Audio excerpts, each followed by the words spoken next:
ukhona phakathi kwethu. Thank you Jesus. Hallelujah. Mayibonge Nkosi. Ngithanda ukuthatha leli thuba egameni lika Jesu. Ngibingelela ibandla lonke ngegama lika Jesu. Amen. Amen. Ngibingelela abafundisi abakhona egameni lika Jesu, ngegama lika Jesu. Amen. Umfundisi engekho phakathi kwethu egameni lika Jesu siyambingelela. Hallelujah. Bese ngibingelela ukuthatha kwezulu phakathi kwethu egameni lika Jesu. Siyayizwa iperfume kaMoya Ngcwele iyanuka andinuka ngamandla egameni lamandla lika Jesu. Hallelujah.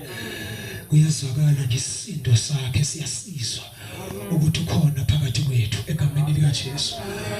Asikhonza uBhali, asikhonza itshe, asikhonza uDagoni egameni lika Jesu.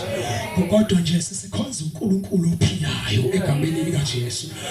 Sikhonza uNkulunkulu ohlala phakathi kwabantu egameni lika Jesu. Sikhonza uNkulunkulu othi uma ababili noma abathathu bebuthene ngegama lakhe athi mina ngiyoba phakathi kwabo egameni. Sikhonza uNkosi nathi uEmmanuel, inkosi nathi ophila ngaphakathi kwethu egameni lika Jesu.